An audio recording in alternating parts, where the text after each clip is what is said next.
Hello, hello, hello. Welcome back. This week, I am super excited. You are joining me, Rebel Rae, your hostess with the mostest. And I am here with a dynamic leader from our community, Mario Enriquez. Let's go. Hey.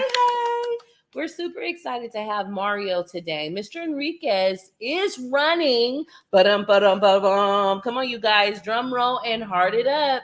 He is running for District 4. Come on, District 4 for the City of Stockton Council. And I'm ready for change. I don't know about you, Mario. I'm ready. Let's do this. Before we get into that, we really want to know about you. There's been a lot of things that have been going on here in Stockton. And, there are a lot of different perspectives. There are a lot of different understandings of who you are as a leader and what our expectation is from you, right? There's I'm not going to lie, there's some abandonment issues that some Stocktonians are having with others that have left and outgrown this area and moved on in politics. I never had that misunderstanding. I believe in growth. I usually use this tree as a symbol of how the person, the self and higher consciousness can move towards vitality. But I want to start with you as a person. You as a person, growing up, tell me about yourself as a person, because we want to know about you. Yeah, I think for me, I've always been someone of community. My parents immigrated here from Mexico, and I was born in San Jose. They came from Mexico, and we moved over to the Central Valley at a young age. And those are two things my mom always told me: get an education and give back to the community. And I've always been someone that's always been trying to find ways to better myself and to learn and understand and be uncomfortable, to be pushed and learn, and things that make me uncomfortable, because that's how I feel, We're going to pause. Stay right there. Pause.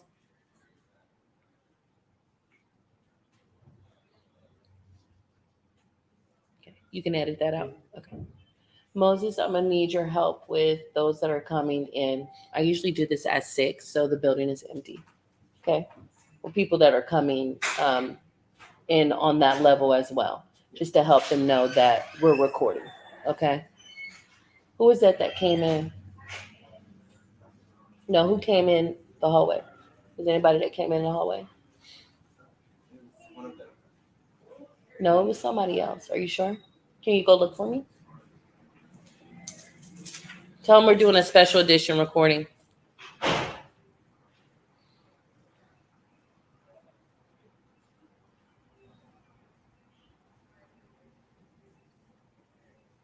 And Moses is so kind. I sent the kindest one. You can pause recordings so you don't have to edit much. Can you hear the girls? Can you hear the girls in the background? No? Okay. All right. You ready? So we're going to start off from Mexico. So your mom brought you from Mexico. Okay, ready? So your mom, you were born in Mexico, or were you? So my parents were born in Mexico, and then they came here in the late 80s, and born in San Jose, but raised in the Central Valley. Wow. And that was, as you said earlier, that was a big thing that my mom always said, is that you have 2 jobs in this life: give back to your community and get an education. Come on. So that's always been something that's been embedded in my being, who I am as a person. Yes. And I've always seen it as a way to pay it forward. I see my mom coming here, her sacrifices, and if I don't do the best that I can to be the best public servant, then I'm putting her sacrifice in vain, and I just can't let that happen for all that she's done for me. So, is your dad still in the picture? People have this thing about two-parent households, and it's shaping our leaders. I think some of the best fundamental leaders come from different backgrounds. Can you tell us a little bit more about your family? Yeah. So, for the most part, my older sister, my mom, and I have always been a unit. My dad was a union member. He was a cement mason, and right before I started UOP in Lathrop, we actually lost our home. And it was at that point, there was a lot going on with him. He left the picture. And then, as a young adult, my mom became a single mom. So it's, it was a different type of impact for me and my sister. And the fact that my family was displaced was really challenging. Being especially in Latino families, even though I was the youngest, but being the only male in the family, my mom really did put a lot of pressure on me to take care of the family. But at the same time, I had two strong women in my life that were still taking care of the family as well. So the three of us really gelled as my dad left the picture. But I mean, starting at being 18 years old, the only real male figure that I had left the picture, and then now taking care of my family while going to UOP really just opened my eyes to the challenges and the overall just the obstacles that we were going through. But for me, the people of Stockton helped my family in my time of need. So that really laid the seeds of community for me in the Central Valley and in Stockton particularly. Interesting. And the one thing that I learned about you, Mario, as you began to do your campaign and you said, I'm running, I'm going to run, I want to make this city better. I think we tend to forget that. We tend to forget the fact that we have young individuals who are here, who love the area that they're in, and they want to give back. And a lot of times we're so closed off to that. You hear a lot of times when Stockton is associated with a crab in a barrel syndrome, and they don't allow for new progressive thinking. We're very conservative in the county. Stockton being right in the middle of the county, sometimes also have closed-mindedness about the understanding of sexual orientations, our LGBT creative community, our entertainment community, our arts community. What do you have to say to that? What do you have to say to people who are closed-minded, whether it be for religious purposes or they just don't want to accept a person because of their orientation or their lifestyle? Yeah, I would say as an openly gay man, I mean, I live my truth and I have to be authentic of who I am because I can't be any other way. I can't be fake. I can't lie about who I am. And that's something that my family has always pressed on me. And, in today's day and age, it's 2024. The fact that we still have over 500 anti-LGBTQ bills across the country, the impact it's having on lives, like literal lives are at stake. People are dying. And when we don't have people to understand, we all may not be LGBTQ, but be an ally, be able to empathize and have heart and say, you know what, you are part of this community. I see you and I'm here to take care of you and support you. And what ways can I help uplift all of your identities? And that's something that I want to do, that I continue to do, not just as a human being, but also in this path of being a public servant. Because even now, as you said, in the county, it can be conservative, but we need leaders to step up and be that example. So let me run before we get and dive down into a lot of your accolades and just again where your stance is. I jumped right into it because I really truly believe in speaking the truth. I truly believe in holding a large stance on the righteousness and the justice and equal justice of the people. And sometimes I think people feel also that that's a disrupting mind frame when you're able to stand and not waver from what your belief system is. That's one thing that I learned about you in your campaign, being known for your beloved orange color in your shoes and knocking on every door that you possibly can in that first primary. And that was important. That was important for me to see. Not just being a South Stockton leader in the city of Stockton, but we're always looking for a dais that is working together and have the potential to work together to make progressive change. And progression doesn't mean, the things that we fear so much as contents of religion or context of nationalism that we have seen, the individualism also that we see. We have to move as a collective. We cannot be discombobulated by cognitive dissonance. If it's a giraffe, it's a true giraffe. It's not a hippopotamus with a giraffe mask on. It's a giraffe. Call it out. And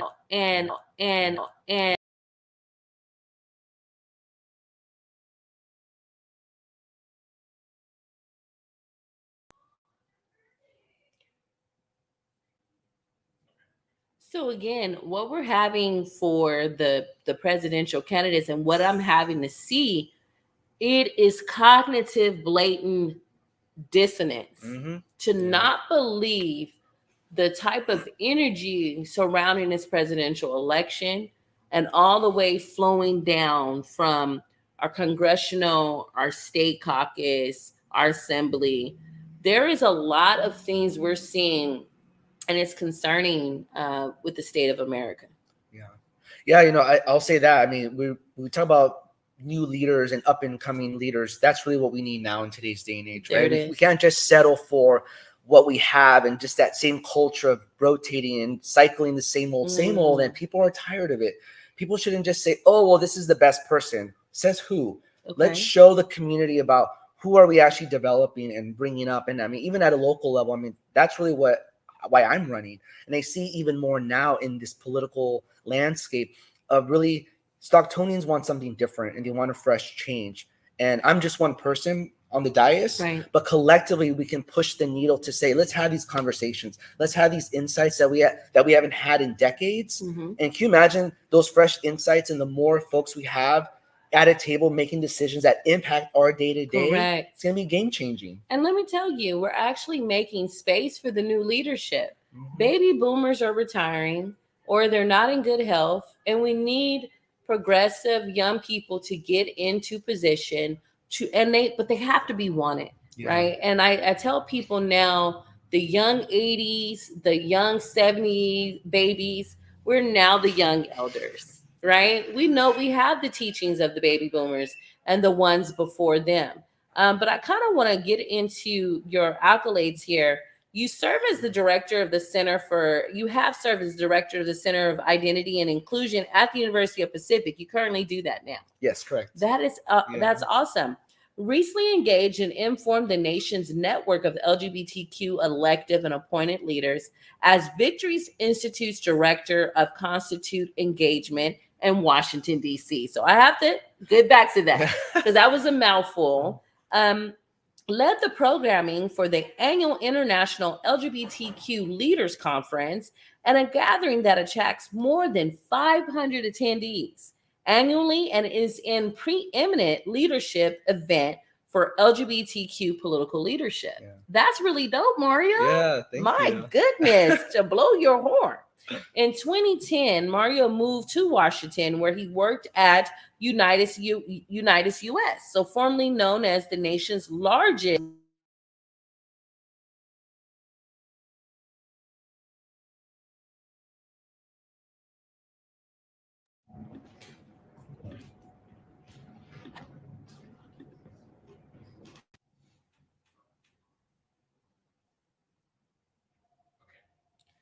So in 2010, so Mario, you moved to Washington and you worked at Unitas US. It's formerly known as the National Council of La Raza, right? We love that. You are Mexican all day and every day. I love it. The nation's largest Latino civil rights organization, focusing on building a pipeline of Latinx youth leadership. Selected in 2013 as a National Choral Fellow and Public Affairs in Pittsburgh, Pennsylvania, the nation's oldest leadership development program focused on the nonprofit, government, and business sectors of young professionals going into those sectors, and was selected as the Higher Education Graduate Fellow with the Congressional Hispanic Caucus Institute. He was placed in the office of Representative Eric Swalwell, of a Democrat of California, in the U.S. Senate Committee on Health, Education, Labor, and Pensions, which they have as HELP, right? And so during his 9 months on Capitol Hill, so you actually made it to Capitol Hill. Ooh, I was on Capitol Hill during the Obama-Trump transition, and that was a whirlwind. That was a whirlwind because it was a bunch of individuals exiting and individuals coming in that just did not have the same belief systems. So you really needed to be able to maintain your professionality, be able to probably work across what we call the lines, right? Between Democrats and Republicans. And so you have your bachelor's degree in sociology from the University of Pacific in Stockton, California, and a master's in public administration from USC Price School of public policy in Los Angeles, California. You did everything that is right. You did everything that you were supposed to do for some of the leaders that we want to see. Yeah. We have leaders with lived experiences that became influencers like Jason Lee and that came back. They were homegrown here, left with their experiences, identified their traumas, and dealt with the problems ahead, influenced the nation with their personalities. And then we also have leaders like yourself, Mario, who went traditionally to school, who come from a 2-parent background and a wholesome family, right? All of the traditional things that we say that we want from our Republican value systems.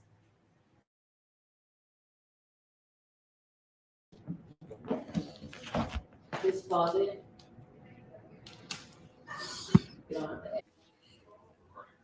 So as I was saying in the Democratic race, I know you're a Democrat. I think what people really want to know, and those that are on the fence and they don't know, who is your candidate that you're running against? Yeah, so currently for the general election, I'm running against Gina Valadez-Bracamonte, a registered Republican who I'm running against. But I mean, right now it's very clear the differences of who we are and what we're fighting for Stockton. So for some of us that are not quite understanding, because I have viewers from all different levels that view the Pruned Tree. For those that don't follow the politics or just a little bit burnt out on the democratic processes of the United States and the local government, what are some of your stance versus some of her stance that you can kind of educate us on that bring a concern or actually just you want us to pay attention to? Yeah, I think one of the things, and not just for my race, but just I asked all of you to look at all the races and who shows up and who doesn't, who speaks up and who doesn't. And it's very clear when people go just to take a photo, or folks who go to events just because they're being controlled by their political consultants of what they have to do. But in reality is, if you're really about the community, you need to show up and speak and have a pulse in the community. And I can say I have that, and my opponent does not.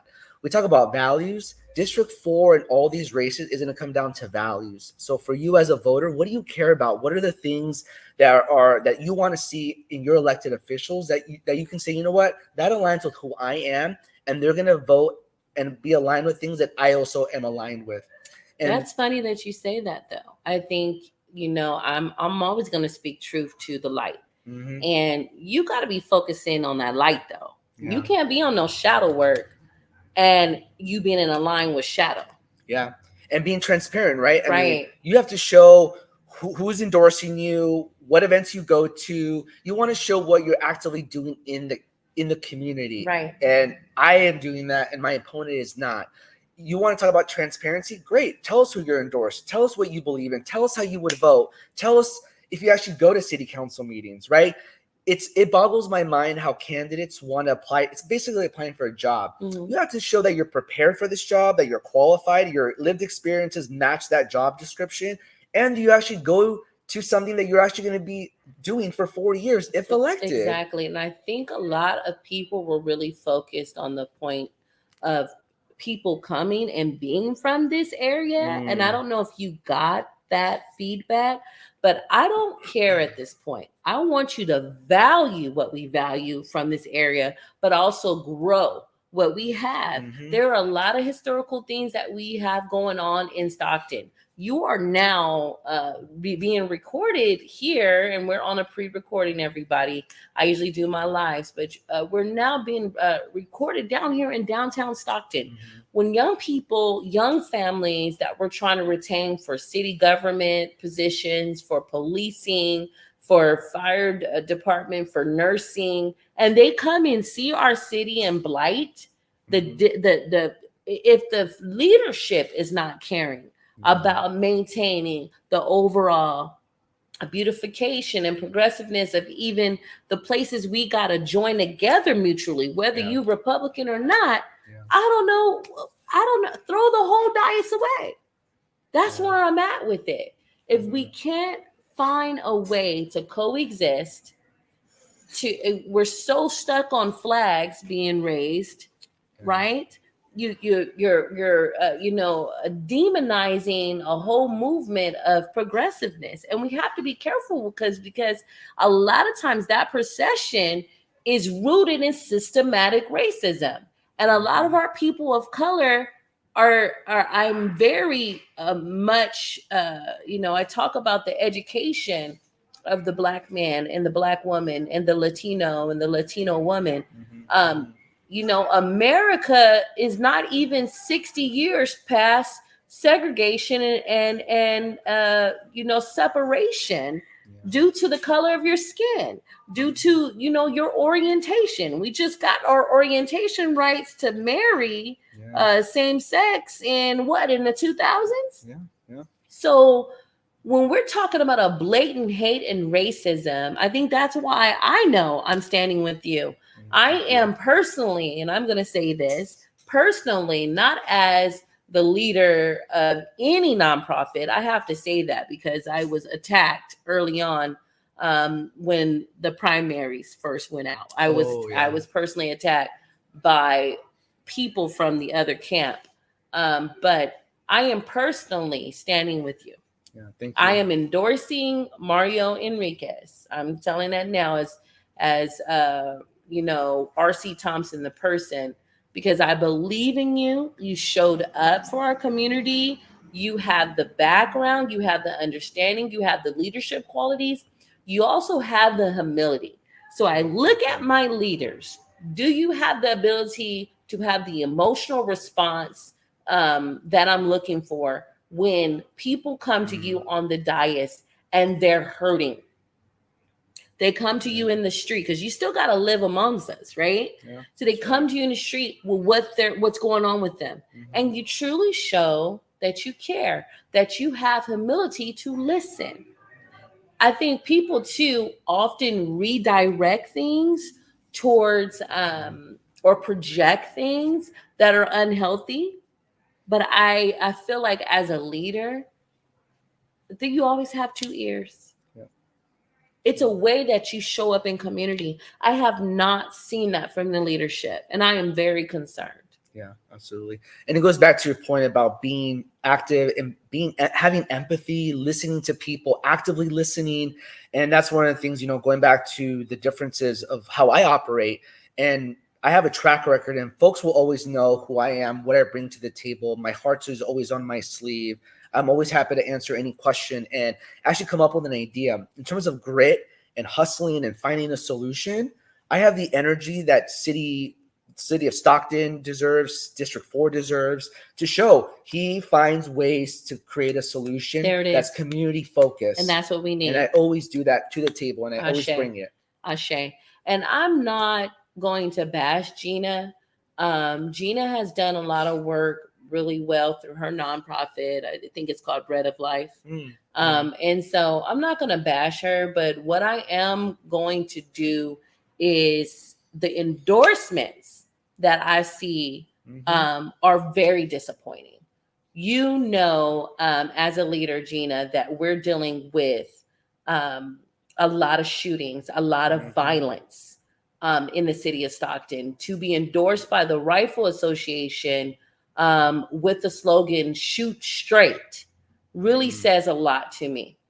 There is a way that we can capitalize on coming together mutually to go against the crime that's happening in Stockton, as well as being very trauma informed, being informed on how we show up and what we say and whose money we take. Because a lot of times those individuals who are in those associations, and don't get me wrong, I was a person that before I knew better, was looking to be a member of the NRA.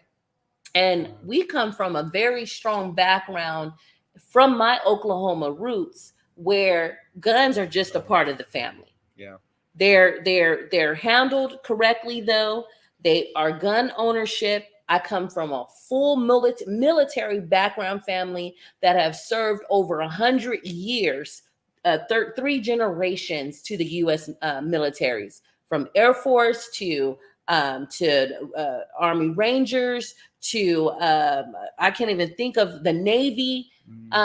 When I tell you we have a heavy family I love them much. They're full of Republicans, and some of them are Democrats. But we understand there are things that we just draw a line in the sand. But what we don't do is we don't threaten with slogans. And that hurt me to see that endorsement. Yeah. And Gina, you're more than welcome to come on the Pruned Tree Podcast to really help us understand what your stance is. But now and more than ever, the fear mongering that people are feeling, right? After COVID, there was no retribution to even coming to the table and saying, listen, we're going to be okay. We just went through a pandemic. We lost so many things.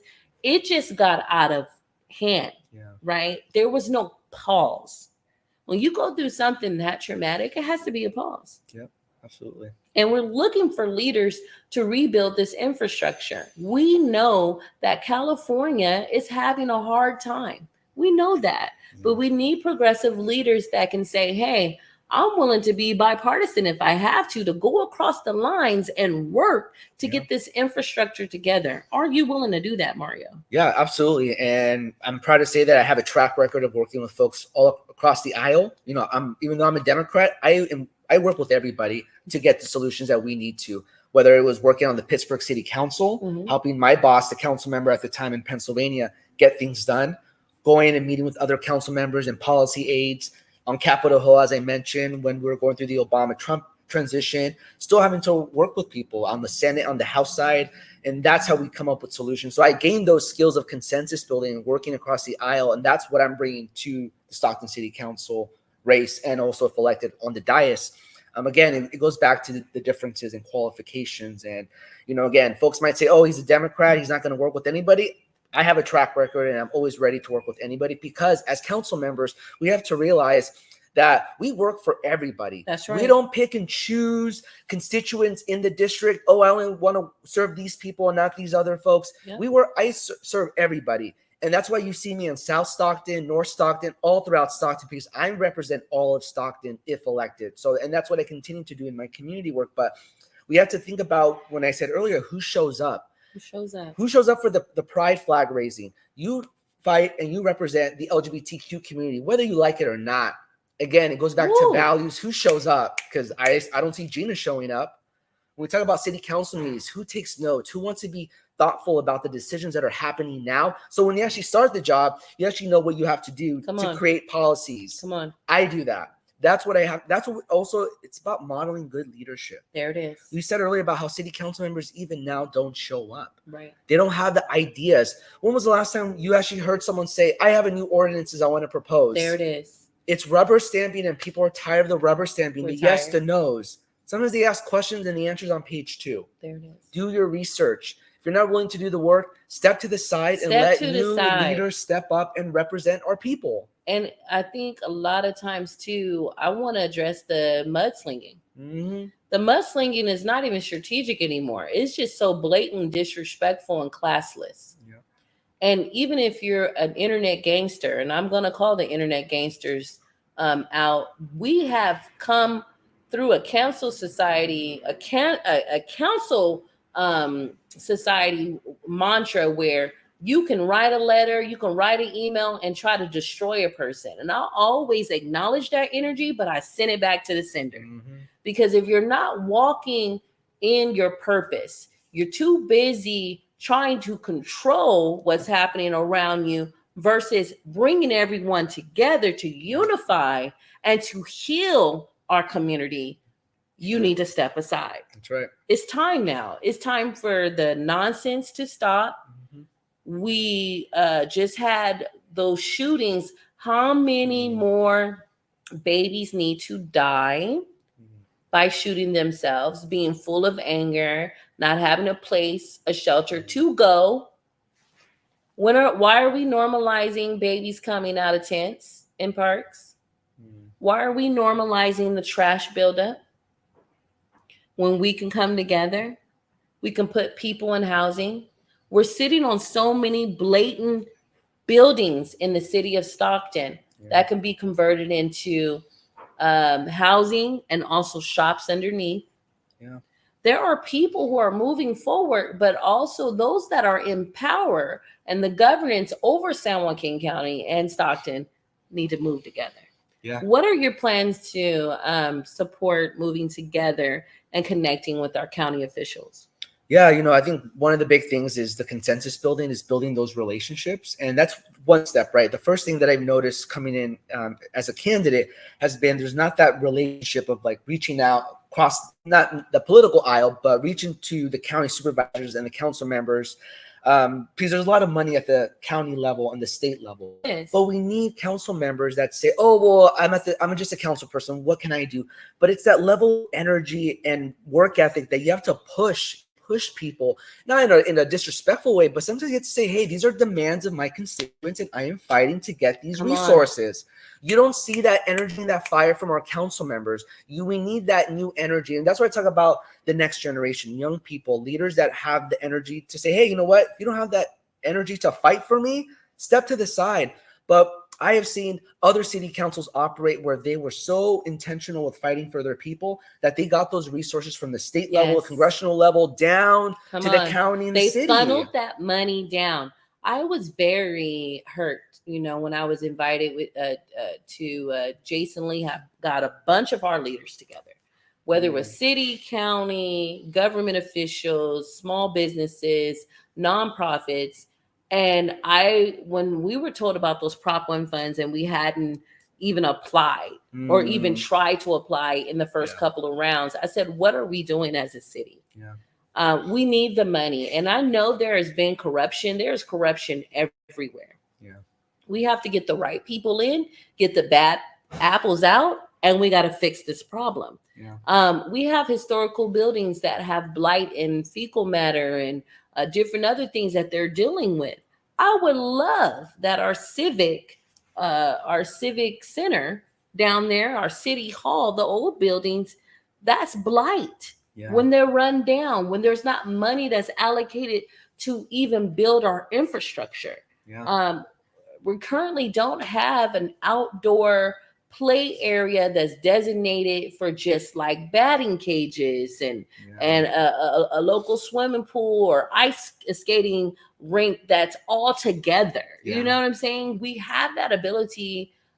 Looking at, look at Laguna. I even take my kids up to Dublin. I love their little waterfall splash, little aqua center that they have. And I'm like, where is Stockton on the progressiveness? Yeah. Besides what's going on with you, your unhealed inner self and the trauma that you have from your inner childhood, because that's what a lot of our leaders are leading from. Mm-hmm. Don't get at me because I am a mental health therapist. Mm-hmm. I call it out for what it is. There's a lot of unhealed trauma even in our leadership. Yeah. Absolutely. How do you heal yourself when people are throwing mud at you, Mario? How do you support showing up every day and lacing up your orange shoes and you're running to get these things done? How do you guide your mind? Please tell me, tell us something. Yeah, no. How do you deal with it? I mean, I think for me, that's been the really challenging part is, being a candidate and all the struggles you change, right? Because, some folks aren't going to understand all of your identities, especially for someone that's so open. For me, I really have learned the last 19 months of campaigning that really ground myself with my family, coming home late at night after going to a council meeting or going to community events and just really sitting down with my mom and just processing the day, the week, how I feel. A safe space. Yeah. And I'm lucky. I'm sure a lot of kids say, but I have the best mom in the world. And she's someone who really grounds me. And, what one of my campaign managers, she always says, she's like, Mario, like, I see your mom as like your Michelle Obama. Like she's really that person that centers you and grounds you and checks you and even checks your ego, right? I think we need those folks in our lives to check us when we're doing well. Mm-hmm. And also just in terms of staying grounded with not being corrupted, not going into something that you don't align yourself with. And I've always held that to my truth. And my mom has been really that person for me, because you're right. It does get to you. Especially locally here in politics and the corruption and all the things. And I think also on the other side, it's also a benefit for me because I also even though I'm from the community, I've had time to leave and go out to other parts of the country to learn different things and to come back to my city.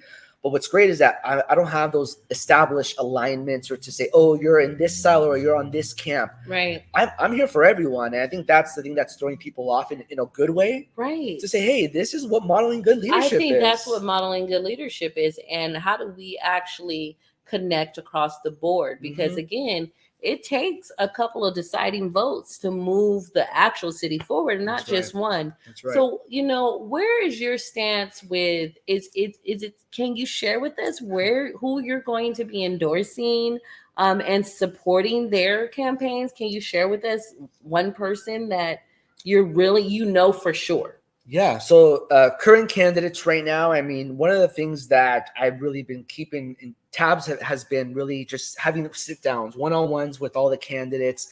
And again, I really pay attention to, as I said earlier, who shows up, who speaks up on the issues, who has that fire and that energy. And, even though as a registered Democrat, I've engaged more with the endorsed Democrats, with the San Joaquin County Democrats, particularly in District 2 race. I'm looking at Waqar Rizvi. Okay. He's someone who is not just a Pacific alum, but is also part of the Rotary Club, but really has a policy background that can really best serve our city. Okay. With the mayor's race, right, I look at, obviously we have Tom Petty and Christina Fugazi running. One of the things I really appreciate about Christina Fugazi is her policy background, the insights. She has institutional knowledge that can really benefit our community. And for me, again, right, I want to learn and understand.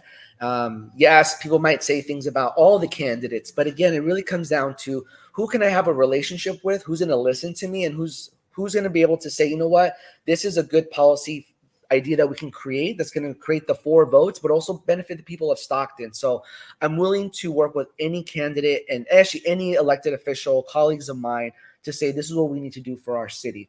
But again, for all the races, pay attention. Who speaks and who shows up. Okay. But I'm willing to work with anyone that gets elected to move our city forward. So where are your specific stance? And I'm going to call out 3 that everyone is watching in this moment in time. Housing and the unhoused. Okay. Especially with the new law that it's been pushed down by the Supreme Court.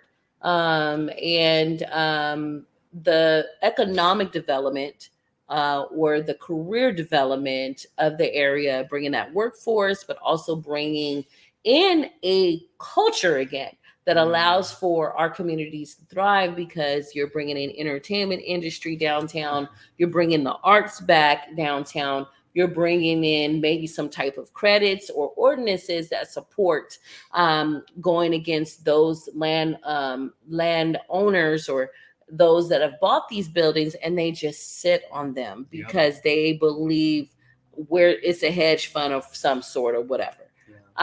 What is your stance on crime? So these are the 3 things that we are really looking at as a full city right now, whether you're Republican or Democrat. What is your stance and how strong are you going to pursue those things? Yeah. Well, first, when we talk about our unhoused community, I mean, obviously, I shared earlier, I mean, that's something that I went through with my family. So for me, our unhoused population is very personal to me, being unhoused myself. But we also have to approach people in a very humane way. We just can't say, oh, well, there's a shelter, just go to the shelter. It's not that black and white. We have to understand that folks are unhoused for many reasons. It could be drugs, it could be mental health, it could be because you couldn't afford your house and you're in a house because you have housing affordability. You might be a registered sex offender. Yeah. Right. And a lot of people think, well, they're out on their own. They committed this crime. I don't want my taxpayer dollars housing them no way. Yeah. Well, where are they going to go? Yeah, exactly. And also thinking that, if you have pets, your belongings, and sometimes shelters don't allow all those things. Don't allow it. You have to meet folks where they're at as well. One of the things I know I've been looking at has been Mayor Todd Gloria in San Diego. He has a safe sleeping program. Okay. We talk about the downtown, and this is also connected to crime and the blight here in this area in downtown Stockton, is that all these things are interconnected. So when you really think about it, and if you think about a safe sleeping program, it can say, let's take a building, let's take a plot of land. And what they do in San Diego is that they have tents because you're meeting them where they're at, where they can still have their pets, they're getting their services, they can eat meals, they have showers. So it's more of a transition versus a jerk out of their personal. Exactly. Because everyone is trying to find, it sounds like, a homeostasis. They're trying to, when you're in a position where you have a heightened emotional response to everything around you, you can't trust anybody. You got to sleep with one eye open. Yeah. You have to build a little community around you just so you can feel safe. And I think people take that humanitarian lens because they look at the blight and the problem, the trash buildup, the drugs and the opioids and everything, the nakedness, the fecal matter, anything that we're seeing with homelessness. And they look at all of that and they generalize it and they say, throw the whole thing away. Just bust them off. I think that is the most inhumane thing. That's me talking as a mental health therapist, trauma-informed specialist, and a social worker. Get at me. Right? Yeah. That's the most inhumane thing you can say. Yeah. Especially when you know there are elders, there are vulnerable populations. If you've never been through the trauma of being unsheltered or have that safety net ripped from underneath you, you don't know the emotional turmoil that it does for you, right? So you talk from lived experience. You became homeless with your mother. Talk to me about that for a little bit. Yeah, I mean, when we lost our house right before I started my time at Pacific, it was unsettling. It's like, how do we pay the bills? How do we get tuition paid? How do we ensure that you have a roof over your head? And it was the type of situation where, we had lost our home, right? Something that I had always known as it's my safety blanket. It's something that is secure. And then to no longer have that, I was going to UOP, but I had to fight to become a resident assistant just to have on-campus housing. So folks might say, oh, well, you still had a place over your head. But that feeling of insecurity, financial insecurity, not knowing your family's going to be okay. I mean, us working 2-3 jobs to help pay my sister's tuition when she transferred to San Francisco State. My mom going from house to house with our cousins and our uncles and our aunts. I mean, for me, it just felt like I wasn't able to provide something secure for my family, right? Because it fell on me. And I'm not saying that as like, it was, of course, it was a challenge, but, we have to understand that folks face housing insecurity at different levels, and you have to meet them where they're at. There it is. So when I see people in the community, I met a woman in the district at Oak Park, and when it was a hot day, it was 110. It was last Saturday, and she said, Mario, her name is Robin. She said, I can't even get to a cooling center. I'm on a wheelchair. Look at these street corners. They're not even ADA accessible. How am I going to get on a bus to then go to a cooling center? They just say, oh, the cooling centers are open. But we have to meet people where they're at. And we have to bust them. Exactly. So I want to ask you, with the capacity that they're saying we're working at the city of Stockton, we're at half capacity across the all of the full level, I'm hearing. Yeah. So how are we utilizing, say, community-based organizations or, say, contractual work from people here? I'm not talking about from the Bay Area, from LA, from up in Sacramento, all good, right? Yeah. But how do we stimulate the economic interests here with also supporting what's happening in our communities? It's nothing for us to hire, a person that is a mason or whatever, whoever does the structure. I don't know about it, but who does the structure to create those sidewalks for public works? Why are we not getting those type of contracts done in time? And why do we have to go through a system to put a ticket in? Yeah. That's my problem. If we tell our representative, this is what's happening, we need speed bumps, a child just got hit over here, why do we have to put a ticket through the system? Yeah. And that's as Stockton system that I'm referring to. Oh yeah, I actively use it, and I see the bureaucracies and the red tape with it. The challenge is that, to your point of, there are a lot of people here that are from our community that want to work, and we can, when we talk about unions, right? There's so many folks that are part of unions here that are ready to do work, but they put this process of, oh, what's up on a bid? There's a bid process, but you have to think about, well, why is that bid process the way it is? Why is that in structure created that way? Why can't we recreate it? To think about, let's prioritize the people that are here, our unions that are willing to do the work, that are from here, versus them having to commute to get outside jobs, or bringing people from San Diego or LA to come up and do contract work for our city. And we're doing it. And we're doing it. We're and that's doing the problem. I think the greatest embarrassment when I have to travel on behalf of being a South Stockton leader is I have to talk about our parks index score. Mm-hmm. And we always want to focus on the unsheltered and the unhoused that are in our parks. But our parks have a low index score for even being operational. Yeah. Bathrooms not being open. We have the Little League who is paying the city of Stockton. Most of the Little Leagues here are paying the city of Stockton to utilize the baseball field, but they're painting the benches. Yep. They're chalking the lines. They're doing the gates. They're buying their own porta potties that don't have any bathrooms. And there's minimal lighting for our children to stay out when you know violence is disrupting. If we're in a positive space where we have the ability to put our children in a positive space, we need that whole ecosystem around that child to be functional. That's right. And we should, as taxpayers that are already heavily taxed, and again, this is a bipartisan thing, because people are tired of paying the tax that we're paying in California, period. But to have a tax on top of tax and then have money allocated into a general fund that are not producing what we're needing. Yeah. When I saw that the Planning Commission was okay to cut down mature trees that we know have a direct correlation to decreasing crime, decreasing violence, and our tree, we were before the city of Stockton was known for anything else. We were also known for the city of trees. I don't know if you remember that, but that was way long ago. We had upper to the 300,000s, 400,000s of trees. Yeah. It is so freaking hot. Yeah. So to cut down trees because we can't find the money to maintain the trees.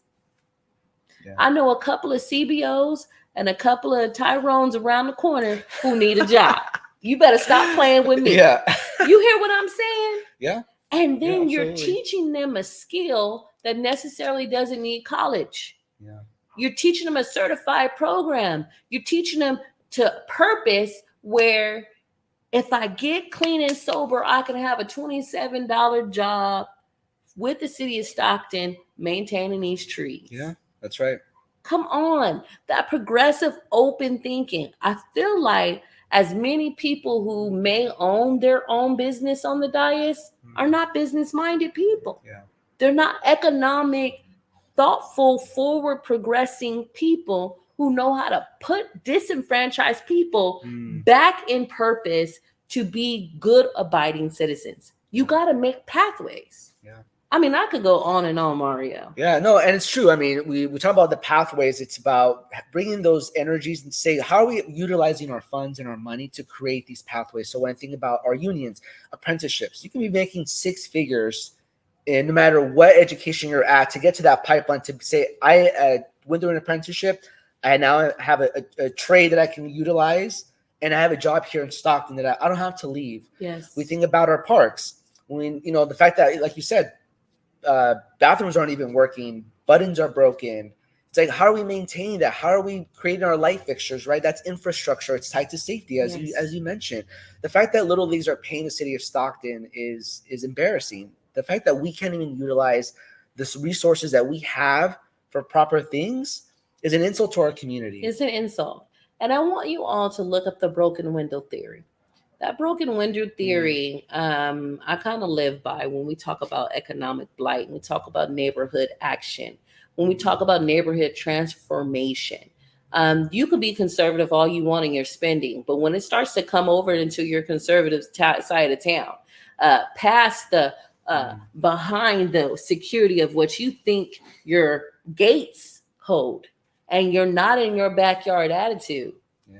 Come on. Yeah. Let's not look. Are we going there today? Let's go. Yeah. Because the issues that we're seeing on the south side, The issues we're seeing on the north, the east are the same issues now we're seeing on the north side. Yeah. And the west side. It's now a full city issue that you cannot completely get away from. Yeah. There's burglaries. My car was broken in now 3 times. I found someone who was unhoused with 2 crowbars and a couple of knives, along with a face mask and a pipe in the back of my SUV. I cannot make this up. And broken in, tried to steal my car a couple of times. Me being a single mom, always working, I'm paying bills. I'm paying for other businesses that I run. So to have that type of, violation considerably all the time and not have extra money to fix a truck that helps my business, I felt like I wasn't listened to. You get what I'm saying? There, and I was told, just make a police report online. Why do we have to accept that? Yeah. So when we say that we're liberated and we're progressive, does not mean that we don't have the same baseline values that will make it a vital place to live in Stockton and to thrive in Stockton. Yeah. And I want people to know that about you, Mario. The first time I met you, I vetted you, didn't I? Yeah. Yes, you did. Like I do anybody else. I'm like, if you're going to be somebody that I endorse, that I say is for the people, I'm going to ask you every hard question underneath the sun. Where are you standing with crime? Yeah, I mean, that's something that is top priority for most folks that I've talked to. And I think where I'm at is very much working with our police officers, but to see what's really happening, what's asking those questions of how is our funding being utilized in the police department. I've gotten a little bit of that being on the Measure W oversight committee, which funds a certain portion of our fire and police department. But, community policing has been something that other cities have been able to do effectively. How are our neighborhoods collaborating on this issue? Because like you said, it's not just a South Stockton issue or a North Stockton issue. It's all over Stockton, and it's something that needs to be addressed, because if we don't tackle crime, we're not going to be able to work on all these other issues like infrastructure or parks. I mean, all these things are tied together, housing affordability, to make our city feel safe, to know that if you want to walk out at 6 p.m. with your family and just take a stroll, that you feel safe and secure in any part of the city. And that's something that we have to also think about our approaches to folks, right? We can't just say, you can't generalize. Yeah. You just can't say police are going to go and approach every situation. You have to think, okay, well, what about our mental health specialists? What about our community-based policing? There are different approaches that we have to take.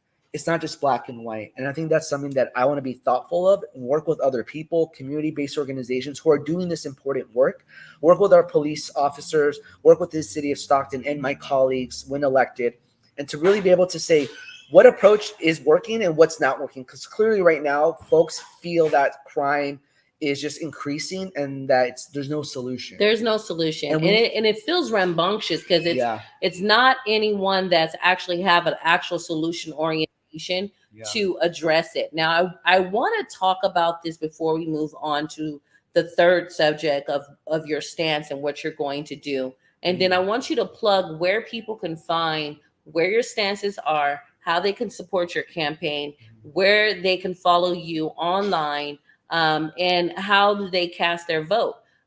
So, one of the things that I think a lot of times when you don't take history and you don't read and you don't combine with other educational, historic people who understand policy, who understand the patterns of racism and injustices in this country, when you don't surround yourself with people like that, you tend to repeat some of the disgraced conducts of what we've seen against vulnerable populations here. And one of the things that turned me off with our sitting mayor now is he used the word law and order. Law and order. We will have law and order. You started off with the state of the city as, we're going to be trauma informed, we're going to be diligent, A, B, C, and D, and ended with law and order. I have to give a conscious effort to make sure that we use a caution when we use the type of language back from the 60s and the 50s when George Wallace If y'all don't know the name, you better go look it up.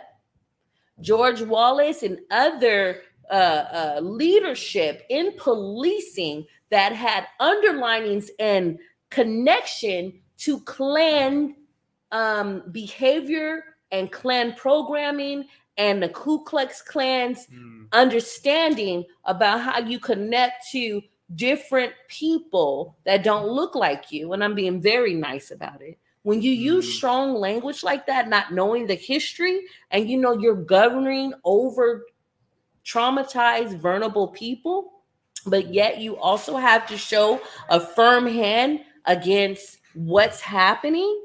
There's a choice of words that you got to use. I'm looking for individuals who have the full picture on how to deal with everybody. I want to know right now, what is your stance on being tough on crime, but also being cognizant and trauma informed on how you talk about the historical, systematic, institutional racism of policing. We must have community policing. Yeah, absolutely. No, I agree. And I think that's something that, it goes down to empathy and really listening to people. And I think that's something that when you go to a city council meeting, it's just very stone cold faces. And you have to show people, when you talk about crime, when the community-based policing, it's like you have to have the cultural context, to your point, of understanding what has happened to our communities. Everyone you talk to is going to have a different feeling of crime. So you can't generalize it. And I think that's something that I want to be able to say, yes, I want to fix crime. I want to work with my colleagues to really create solutions that are going to tackle public safety, but also do it in a way that's saying, yeah, I understand that there are different approaches. Let's understand the different approaches. But yeah, you actually have to meet people where they're at. When was the last time we had a public safety crime town hall? I mean, it's those types of approaches of building community and to really hear thoughts and ideas. I'm not saying I have all the ideas, but I also learn from my community just as much as, we all learn together. And I think that's something that we don't see in our city council now. And put action to words. Because let me tell you, the most vulnerable populations where the crime is happening, we're tired of being investigated, data analyzed, and given data. And we talk about these things, these reoccurring things. It's on record time and time again, and nothing is happening. And that is happening on both sides, whether you're Democrat or Republican. We're wanting to know, are you listening? Do you know how to apply solutions? And at this point, try. That's all I can say. I do want to thank you with all my heart. There was one more other thing that I wanted to touch on. It was crime. It was our unsheltered population, our economic development. Just speak briefly about some points that you're willing to work with to revitalize the economic workforce development, as well as the economics here in this downtown area, District 4, and where you represent the Miracle Mile, that is beloved by all city individuals who know about going to the Miracle Mile and having that as an entertainment venue, having that ability to go to those, personal mom and pop shops and having those relationships on the Miracle Mile, but also saving some of the historical buildings. We lost our theater there. That was one of the first Black and brown theaters when theaters were segregated, that you can actually go see a movie. And a lot of people don't know that historical context, but that was lost on the Miracle Mile. How do we bring and solidify that? A lot of people are really worried about that. Yeah, no, absolutely. And I'm glad you brought this up. I am I always get excited about our economic development in not just District 4, but throughout Stockton, the potential that we have and what we can do. Downtown Stockton, Miracle Mile, Victory Park, Yosemite Street Village, all these areas. I mean, I'm a huge proponent of small businesses, and, the Miracle Mile business owners know that I'm very active in the ad hoc meetings. We have about $20 million we secured at the state level for the Miracle Mile. And also the city council will eventually, in the next couple of months, have a proposal to approve money to help fund that additional projects. But it's really important that we support our small businesses, in particular with entrepreneurship, hubs, really being able to say, if you want to start a small business, come here and get trained and the technical assistance you need to not just start a business, but to be successful, right? To be sustainable. Small mini grants go a long way. When you got that fat cake grant that the city put out, those are things that will also uplift the look and the landscape of the city, but also building money poured into building infrastructure. Yeah. Right? Absolutely. Like the theater that had the coffee shop that we can listen to jazz or acoustic guitar. That's going to bring in different elements into Stockton that will support moving Stockton forward. You can't be scared of that. If you're a progressive and you're like, I don't want a bunch of, these type of people in here, that's not going to work. Yeah. That's not going to work. You got to be open to allowing for people to come together, congregate in one big cookout style. Yeah. And understand, who are you? Do you remember when a neighbor would come into the neighborhood and we would bring them a plate? Yeah. And we would say, welcome neighbor, here's a pie, here's some cookies. My mother taught us that way. My father, we're Southern hospitality type teachings. And so we still have that roots in us. It's time for us to get back to loving one another, to being open to hearing both sides, whether we don't agree, we agree not to agree or disagree, but having class, having integrity, and conducting ourselves in a dignified manner in a way where we can leave hope for our children and our grandchildren to come. I want to thank you again, Mr. Enriquez. I call you Mario, my friend, but Mr. Enriquez, you will be the next city council member, and you are going higher. And I know there's a lot of negativity around, this is just a stepping stone. Listen, that is a person that doesn't have growth mindset. Of course, every endeavor that we achieve or hope to achieve is a stepping stone to higher consciousness, to higher understanding, to understanding power dynamics, and understanding personal growth. So I commend you. Thank you. Keep your head up with the mudslinging that will be going around this political season. Your orientation matters, but it does not matter. You are very much qualified to lead us in the direction that we need to go in the city of Stockton. I look forward to supporting you as a person. Thank you. And please tell our viewers and our listeners where they can find you and how they can support you as well. Yeah, no, of course. Well, thank you all again for joining in. You can follow me at Mario for Stockton on Instagram as well as TikTok, and then on Twitter we're at Mr. Mario Enriquez, but also on my website votemario.com. We made it very easy, but there you can see all the issues that we are focusing on, that we're fighting for you in District 4, but also in Stockton, and any donation that you can make. This has really been a grassroots campaign, and I'm really proud that nearly half of our donations were under $250, and that was a lot of folks that were just chipping in $5, $10, $20. It was the most grassroots funded campaign this election cycle. We've raised over 6 figures. But I say that because even though people might say, oh, it's just a city council race, this seat is so important because we need this fresh, live energy that we need for all of the city of Stockton. So know that you have a voice in me, you have an advocate and a champion, and know through my track record, I'm going to fight every single day to find solutions for you that benefit our entire city. So I really appreciate it. Ashe, spoken like a true king. You know what you're talking about. And I thank you for being here on the Pruned Tree Podcast. Follow us on Instagram, Facebook, and also soon Twitter. We're on all platforms, Spotify, YouTube, as well as Instagram and Facebook. And I truly come to you live every Wednesday, Pacific Standard Time. We thank you for this special edition to actually bring this beautiful and also candidate that's full of fire, that's ready to make change in the city of Stockton. And peace out, y'all. Rebel Rae.